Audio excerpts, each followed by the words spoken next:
En este video vamos a considerar entonces la cota de Cramer-Rao, que esta es una cota para la varianza en el contexto del estimador insesgado de mínima varianza.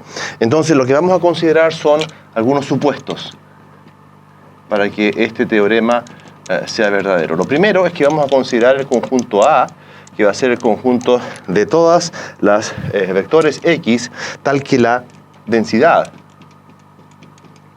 de x teta sea mayor que 0, pero la gracia es que este conjunto no dependa de teta.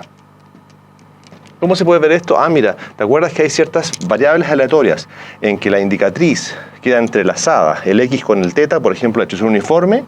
Entonces la distribución uniforme no califica para este tipo de análisis, ¿ok? Sino que simplemente el x, el rango de x y el rango de teta tienen que ser definidos de manera distinta.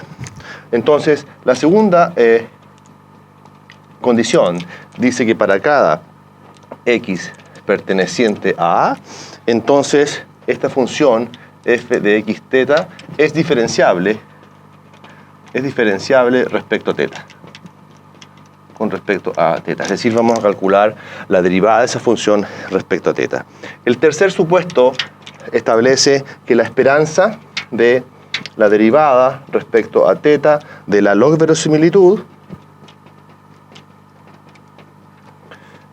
eso es 0.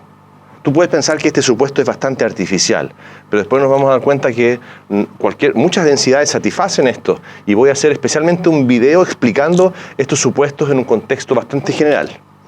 El cuarto supuesto dice que para un estadístico T, ¿ya? Supongamos que el estadístico T que satisface que la esperanza de este T en valor absoluto es menor que infinito para todo teta, es decir, es un estadístico para el cual el primer momento existe, y por supuesto que es un estimador insesgado. ¿Sí? La esperanza de T es la función que queremos estimar. Entonces, para esto se satisface, pongamos ahí, entonces se satisface que tau prima, es decir, la derivada de esa función no es otra cosa que la esperanza de T de x por la derivada respecto a teta del logaritmo natural de f de x, teta. ¿Ya? Entonces la derivada de esta función tau respecto a teta se puede escribir de esa manera. Entonces el teorema que enunciamos ahora, que es efectivamente la cota, y la vamos a llamar así, de Cramer-Rao, establece que si tenemos un vector x, ¿ya?, sea entonces este vector x, que es un vector de x, x1 hasta xn, que provienen de una densidad x, teta, donde teta está en algún espacio paramétrico. Entonces, supongamos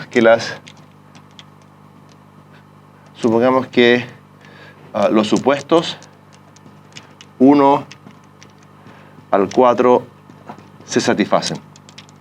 Es decir, en el contexto de todos los supuestos anteriores, ya se satisfacen, entonces la varianza del estadístico T de x es siempre mayor o igual que tau prima de teta al cuadrado, partido por la esperanza de la derivada respecto a teta del logaritmo natural de la verosimilitud, todo eso al cuadrado. Si tú te recuerdas, eso no es otra cosa que tau prima de teta al cuadrado, partido por la cantidad de información de Fisher contenida en toda la muestra respecto a teta.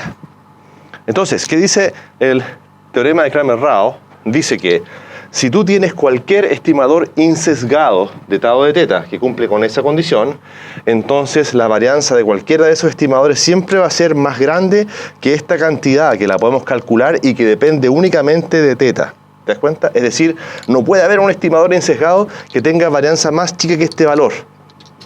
Si efectivamente ese estimador existe, que alcanza la igualdad, entonces ese se va a llamar el estimador Eiboom. Entonces pongamos aquí finalmente, si T alcanza entonces la cota de Cramer-Rao,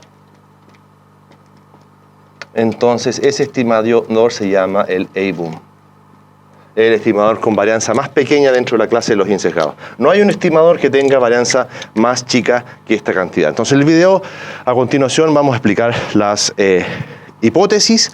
Nuevamente, vamos a explicar que estos no son hipótesis realmente muy estrictas, y también vamos a hacer la demostración de este teorema, y posteriormente entonces vamos a ilustrar esto con algunos ejemplos.